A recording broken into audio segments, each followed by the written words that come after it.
Hello, everybody. Welcome to the Rocket League 2v2 playoff stream. Right now, we are going to do Crossbar conversations. I have Ktool, as you can see on the screen, and we're just going to go over the playoffs. How you doing, Ktool? I'm doing good. I'm very excited that it's a perfect time to do this whole crossbar combo, especially now that regular season's done. All the stats are finalized for that, so we got a lot to talk about. We really do. We really do. So, how about we just start off talking about the placement of all of the teams, starting with Doge to the Moon taking the number one spot overall over Yeah, it Faking. was it was super close. It ended up coming down. So as you can see, they have a both teams have a 9-3 record, right?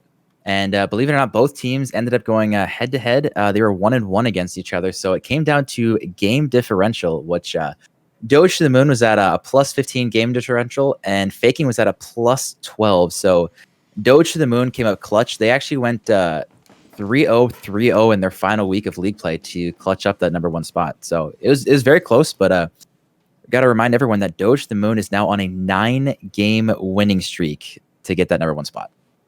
Absolutely insane. Losing their first 3 games and then just taking the league by storm 9 in a row. Absolutely unheard of. But don't need to sleep on the number 2 seed actually coming into this one. Hemmingway and Delirious with their team name Faking. 9-3 also on the season. What do you guys say about them? So we've said it on multiple streams and a couple of these podcasts that they are the most well-rounded team. If you bring up the individual stats of all of those, it is the closest between any two teammates. So I think that they rely on just the team plays more than anyone else, and they've been so solid. They haven't done any super crazy flashy plays. It's just been banging the ball in the back of the net, and that's all that matters. Yep, you can just tell that their rotations are very tight. Honestly, every ball they go for, they always have a man back or a man on, and it's just super hard to play around them if you aren't consistently ready for amazing shots. Yeah, it's kind of interesting. I'm looking at the stats here. They don't actually lead the league in a single category, but they're still tied for first place. So that just shows you how, because they're so close, Hemmingway and Delirious, that neither one of them is super far ahead in any of the stats. Well, I would say they actually do lead the league in one very important category: okay. wins. Yes, the record. That's what you need. Yeah, definitely true. Yeah, it definitely goes to show. I can attest personally. You can be in the lead of a certain stat or something, but as long as you get those wins, that's all that matters. I agree. Yep. So moving on to the third seeded team, Ooga Booga, Scary Apes, Smegalodon, and Silk. Very, very interesting team to play against. What do you guys say? So, I was very confident that they were going to be number one seed. Actually, Yeah. I really thought that they were going to clutch it and just trying to destroy everyone. But going into week 5, they lost to Glass Cannons 3-1. Yeah. And then they lost to Faking 3-1. And then they got 3-0'd by Doge to the Moon. They did end the season with the 3 over Supersonic Silvers, but just to lose those 3 in a row, which again, they ended at 8-4. So going into that week 5, they were sitting at like 7-1 right now. Or 7-2. I was expecting them to take the number one spot. So a little bit of a kind of some slip ups, maybe slight slumping at the end of the season. But we should all be very afraid of them making a hard comeback. Yeah. As you know, Sam does have the very aggressive play style, we can call it, right? He likes to go for a lot of demos. Silk just likes to clean up and go for a lot of really nice hard shots on net. And if you're not alive, you're not going to be saving those ones. So it's a very, very good play style if they can pull it off very efficiently. Yeah, it is. It's so reliant on. It honestly depends on Silk so much because, yeah, as we know, Sam's going to go for those demos. So then Silk needs to be in that right spot to bang the ball in the back of the net, but also to get caught off. Let's say, Sam goes for a demo and then the other opponent who he didn't demo bangs the ball. Silk has to be in the right spot to make those saves. It does. It does. It comes down to just how well they're playing on the day. And then, as we saw at the end of the season, when they're not playing so well, they definitely can drop some games and some series. But now, the number 4 team coming into this playoffs just bracket even. Sharks with CoolCat, Meow, and Neil. Any thoughts on them? Washed. Washed, fair. No, it's so interesting because I mean, like, the you guys were one of our first games of the season, and you guys destroyed us, and I feel like a lot of it has to do with just how you guys play on the day. You guys have beaten teams that you should have beat, but you've also lost to teams that you probably shouldn't have lost to. So I mean, obviously you are on the losing end and winning end of that, but yeah, it's you guys are a little up and down, but I mean, you still are sitting at a 7-5 record, which is nothing to slouch at. So Definitely. Why don't you tell me how that how your season went? Yeah, I think our season went really well. Again, starting off week 1 with 2 wins, like over at Doge to the Moon, even a 3-1 win over them, and then taking out Grandplatz 3-0 pretty easily, if I might say so myself. Yeah, I know.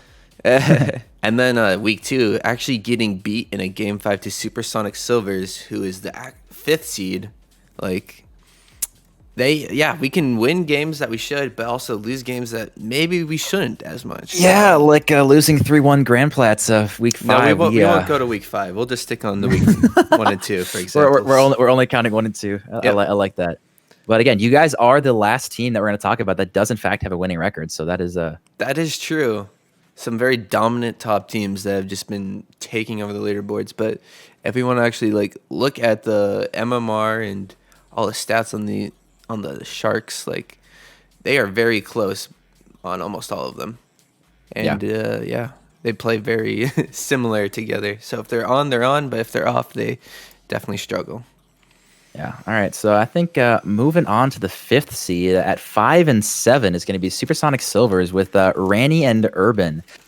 This team, they're kind of similar to you guys, where they have played phenomenal and they've 3-0'd some teams, and they've also had really hard games and then gotten 3-0'd themselves. So they're definitely a team that has had their up and downs. And I'm curious how you think this team's going to do going into playoffs, that you do actually face them tonight. So I'm curious how you think they're going to do in these playoffs. That's true. So I actually do have some insider knowledge on one of the players from Supersonic Silvers, that he's having some controller problems.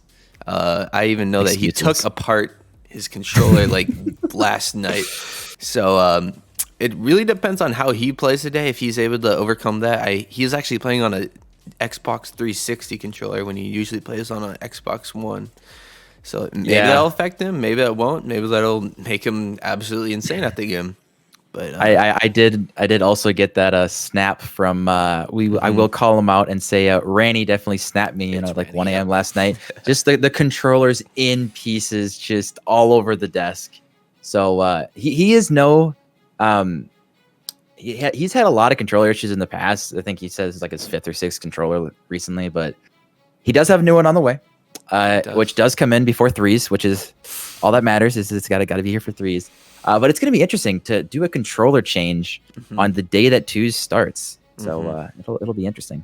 And no one to sleep on, though. Urban living on that roster, absolutely insane goals sometimes. Maybe messes up rotation once in a while, but Randy and Urban, when they are on, they are a scary, scary team to face. Yeah, for sure. But with that 5th seed, with do we even say their losing record? They are 6 and 5, 5 and 6. There you go. But after that, 7. That's right. Moving on from them, we got the Grandplatz. I know Ktool doesn't have any thoughts on these guys, but they are at a current record of 4 and 8. Only you know what? Very, very, very easily could have been an 8 and 4. Just wasn't. I know, but it is interesting. Again, I mean, it's just I have to learn the certain play style too. Titan, first of all, has been playing pretty solid lately. I don't know if anyone saw in the Discord, but he's been posting some rank updates, hitting Diamond 1 for the first time. So it just kind of goes to show, he's able to he just had a spring break. So he's able to put in a lot more time grinding into this game. So it's definitely showing as far as his rank goes. It's going to be curious if we can, do it in playoffs as well. And again, we've taken down some teams that we weren't expecting to win against, and we've also lost against some teams that we weren't expecting to lose to. So it kind of seems to be a trend for a lot of these teams, as we've talked about. But yeah, I think we're gonna surprise some people in playoffs. Yeah, I'm hoping to see it. Honestly, a great upset Cinderella story. Everyone loves to see those, right? Moving on from them, though, we're gonna jump straight to the Smurfs. The one of the teams playing tonight on stream after this Crossbar Conversation podcast. The Smurfs, consisting of Spoon and Baker's Dozen, two really good players. What do you think about them? So, again, it's an odd team. They unfortunately haven't played as many games as everyone else. They have, excuse me, they've actually had to forfeit quite a few games. So I don't think that we've gotten to see kind of their full potential as far as it comes to 2v2. But kind of going through, like, I guess I played them in the very last week and we ended up winning. But then they also took down Ooga Booga the week before. Yeah. So it's like they win against, one of the top teams, but then they lose to one of the lower teams back-to-back games. So I think it depends on what I've heard from a lot of guys is that Baker changes his play style quite a bit. Okay. So I think it's going to be I don't want to say rock, paper, scissors, but I think it's going to be picking the right play style to counteract the team you're facing. Okay. So, yeah. I'm curious what your thoughts are. As you know, I do have a little bit of history with Spoon. We did end up winning the last 2v2 NDSU Weekly League over an unnamed team, we'll just say. But Spoon, a very, very good supporting player if he's able to do that. If Bakers can take the offense. And now he's champ. Don't forget that he hit champ, I think today or yesterday, posting in the rank updates. Posted a rank update, hit champion 1. That makes this like 8 or 9 guys now in the Discord that are champ 1. The Weekly League is becoming a very sweaty game mode to play now. Oh, we love it. We love it. Absolutely Honestly, love it. The improvement we see in these players is just astounding every time. We love. But yeah, if Spoon can play great, I know Baker's personally is just absolutely amazing on the defense if he can. And if he can turn around and score some on offense, like they're a scary team when they're on. But unfortunately has had taken some rough losses, we'll say. Yeah. But I think moving on now, last but not least, is the Glass Cannons, who, to kind of sum up their entire season, just a really, really rough start with, we got Royal Ostrich and Slade Hunt. Neither one of them, really kind of playing, I think, up to their own standards. But then these last couple weeks, they've really picked it up. They ended up taking down, which was the number 1 seed at the time, Ooga Booga. They did end up taking down Grandplatz and taking quite a few games off of a lot of other teams. Just this. I think they're finally to the form that they were last league season when they were so dominant. I think it, for whatever reason, mental, physically, personal, who knows, they struggled for the first 2/3 of the season, but this last third they have stepped up big time. Yeah, Slade Hunt going 4 straight weeks without a win, and then finally week 5 pulling out 1 win in 2v2, and then week 6 pulling out 2 wins in 3v3, and I believe at least 1 win in 2v2.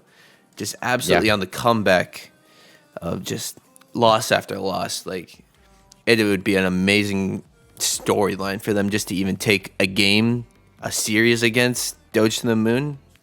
If they could do anything, like honestly, I would. Oh yeah, no, the comeback story would be just unbelievable. They would never let anybody live that down. You know what? I'm not gonna lie. I am very glad that I'm not on Doge to the Moon right now, just because if you do end up losing that series, oh yeah, like oh god, I mean, yeah, I just don't want to be in that situation. The number 1 seed, you have all the pressure on you. You're expected to win. You're expected to be dominant. Like it's like I've been in that situation last season for threes where I was the first seed and we ended up losing right away, and it's not fun when everyone's expecting you to be quote unquote perfect, and then got to go against the last seed that it should be on paper an easy blowout. But, yeah. So Glass Cannons coming in tonight. They are in fact going to be Doge to the Moon and Glass Cannons is in fact going to be the first game we see tonight. But I'm not to say that there's no pressure on Glass Cannons, but they get to do whatever they want, and we'll see what happens. We will see for sure. But that basically concludes the 2v2 playoffs. It looks like we do got a little bit of time. How about we go over some 3v3 playoffs now? We do have that also seeded. And we will go over the number 1 seed right now. Couldn't afford FIFA, consisting of Smegalodon, Baker's Dozen, and Nikki or NKH20, I believe. Yeah, yeah, they're number one. So that's all I want to say. They're number one. I deservedly so though. I mean, they clearly, their play style with Sam just killing everyone, because you Yeah. can't shoot the ball if you're dead. And even Baker getting in on a lot of these demos with 58 of them himself, but they are so overall just solid. I mean, Yep. Nikki, who is supposed to be, the third man, he's supposed to be the weak link on the team, has been so dominant. Yeah. Just, I mean, you look at the stats. He fits in right away. I mean, the fact that he's able to put up 26 goals compared to even Baker's at 24, Sam's at 33. All of them are scoring, and Nikki's defense has been very solid all season. Yeah, I have to agree. Baker's just been absolutely amazing on pushing on offense and just cleaning up on defense. Impossible to score any on them, and then he'll demo you and he'll score on you as much as he can, along with Sam. and Clay, or not Clay, Nikki, able just to get every aerial in the game. Crazy mechanics from that guy, and then just able to fit in with every rotation that any team can throw at them. It's a really impressive team, and it's understandable that they're going to get the number 1 seed coming into this 3v3 tournament. Yeah. But moving on, Taco Bar Heroes taking up the number 2 spot. Any thoughts on those guys? So we were at first place and tied for first place all season. We had a little bit of a hiccup in the last week, going 0-2 on our series, but we're blaming Randy's controller issues. That's the only reason we lost is the controller issues. There's no other possible explanation. There's no VODs to prove otherwise. Yeah, no, but seriously, Taco has stepped up huge. I mean, if anyone remember hers in the beginning of the season, not able to hit a ball. Everyone's surprised when she'd touch a ball. And now in this last week, now she's getting goals, she's getting assists, tons of saves and shots on that. So yeah, just the improvement from her has been just ridiculous. And to leave out Ktool and Randy is absolutely villain of you. The absolute carries on Taco Bar Heroes with 92 goals alone from Ktool, 48 coming from Randy, 42 assists coming from Randy. Like, they are the most dominant 2v2 team up in this whole 3v3 league. Just destroying everybody on the offense and getting every save that they need to. Yeah, I'll admit I did get some solid stats for threes, but again, Randy, I mean, it was kind of what we expected. At the beginning of the season, putting this team together, hand molded, growing this team for 3 years, so we could bring it out. Yeah, it's kind of what we expected, but what's interesting is, you say as dominant as we've been on 2v2, we're still sitting at 8-4. So we're not even the number 1 seed, and clearly we can be beat. Unknowingly so. We're not immortal like I was hoping so. But for sure, a few teams definitely taking issue with that roster, but yeah, proven to be not unbeatable. The Goliath has fallen. Moving on to the other top 3 seeded team, Godly Instinct Urban Style, consisting of Instinct, God, and Urban. All in the name, of course. What do you got on them? Anything special? So, when we did the draft, like at the beginning of this whole thing, I was actually expecting them to be number 1. I was expecting them to be just dominant, destroying everyone. And it started out that's what they were doing. They were tied for first place. Excuse me. In the middle of the season, though, they did kind of struggle, dropping a couple games back to back. They did pick it up at the end, which is good. I definitely think they're coming into form at the end of this season. Looking back at their stats, they are on a 4-game win streak coming into these playoffs. So, like I said, a little bit of hiccups at the beginning and middle, but at the end, 4 games win streak against the top teams coming into the playoffs is huge. So I think a lot of it has to deal with Liam, or God, as everyone knows, as he was struggling in the beginning of the season. And now, as we know, he's stepping up big in 2s and definitely in 3s. So I'd say he's a big factor on why Godly Instinct is where they are right now. 100% agree. Yeah, Instinct, of course, just their top scorer. He's gonna be all over you on the offense. God, amazing with the ground plays, the flicks, or anything. He'll just bang it right around you, flick it over you, make you look like a fool. And then Urban Living, absolutely just solid third man. Will clean up anything you need, score a few goals here and there, and just be all around a great player for Godly Instinct Urban style. Yeah, definitely agree. So then we are moving on. So looking through, surprisingly, Throg is going to be sitting at our 4th team, which is Colonel Sanders, Hemmingway, and Silk. And this is the team, again, that holds a spot in my heart. And I'm going to remind everyone that I did, in fact, draft this team. That's true. Going way back to the start of this. As far as MMR goes, I mean, they are the highest on paper. But, yeah, I mean, I've got some mixed feelings on them. I'm curious what your thoughts are on how their season went. I mean, I thought their season actually went surprisingly well for how rough of a start they had. That's true. They did start really rough. They, I think the first 2 weeks or maybe even close to 3, like they did not have a win, and they started stepping it up against some bigger teams. You could definitely tell. I believe they did take down our team, the Cat Hunting Spoon, to get they first. Yep, win. They started out 0-4 before they finally got a win against you. But I mean, to start out 0-4 and then to end up where they did, I mean, it definitely shows that they definitely are ending pretty strong, getting up to at least a 5-7 record, starting out 0-4. But I think a lot of it is comms for them. I've heard from some of the players that the comms are a little weird, a little kind of awkward rotations, but. Again, 5-7 is nothing to slouch at, so I think they are going to be my dark horse for this playoff tournament. That's a really good prediction. Week 3 they get their first game 5 win against Cat Hunting Spoon, and then taking down Gold Diggers right after 3-1, just going on an absolute hot streak after that, and then taking out Godly Instinct Urban Style, the number 3 seed. Huge win for them. And then they just they got a few wins here and there throughout the rest of the season, and just like they played super well after they got over their initial hump of week 1 and 2, I think. Yeah. So we are then going to move on. We've got now the Gold Diggers sitting at the number 5 spot, which is Royal, Dunk, and Clay.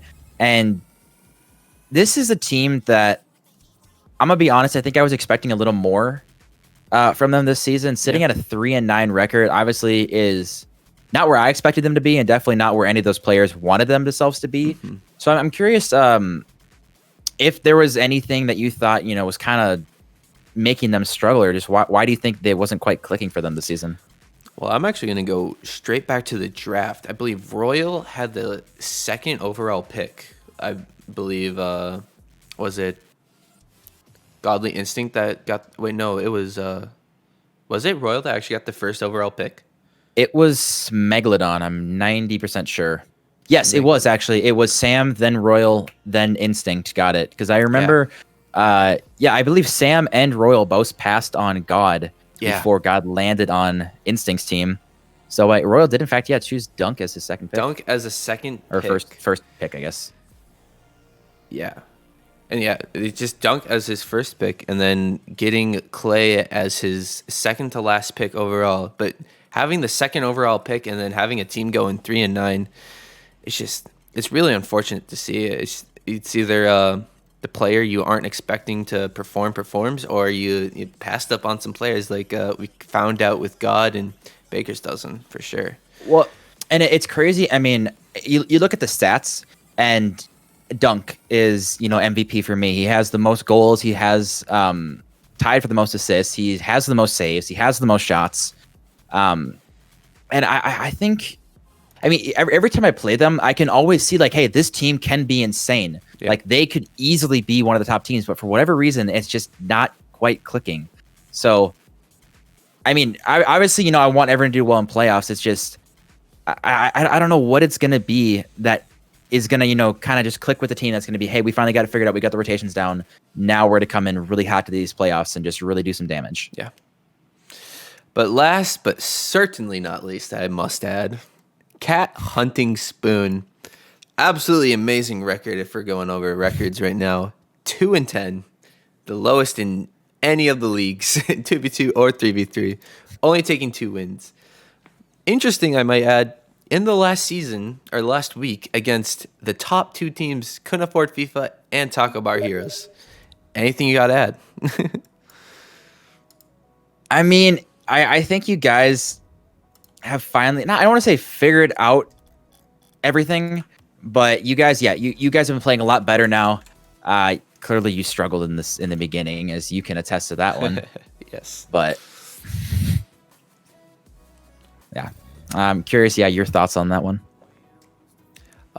Some interesting stats. Cat Hunting Spoon actually has the second most demos right behind Couldn't Afford FIFA, but only 30, which is also in the 200s. No other teams touched the 200s. Some even didn't even touch the hundreds. Some absolutely insane stats from both of those teams. But yeah, CoolCat obviously with the most goals, tied for the assists, most saves, the most shots by a long shot, looking like, and just behind Slay Hunt in the demos. And then his supporting players actually not too bad on the stat sheet, but just haven't shown up for most of their games. Haven't been as good on the stat board. Ouch, first of all. But, okay, the fact that your wins are against the top 2 teams is what scares me. So I don't know what magic BS you guys are conjuring up over there, but I'm hoping for my own sake that it stops going into playoffs. But I could see you guys doing. I could see you guys doing some stuff in. Might I add another very, very interesting stat? Cat Hunting Spoon has been to about 7 Game 5s at this point, I believe. Yeah, I only cast a curse in 5 of them, so that's why you got your 2 wins. So there you go. Yep. Paul actually reversed our caster curse when he called us Cat Chasing Spoon in the last series on stream. Reversed all of Ktool's magic, so I think we're looking pretty good going to these playoffs, if I'm being honest, Ktool. Yeah, I definitely got to agree. My question is now, are you wanting to get into some talks about the match tonight then, as we are just about getting ready to get going on that one? I believe, yeah. Let's switch on over to that.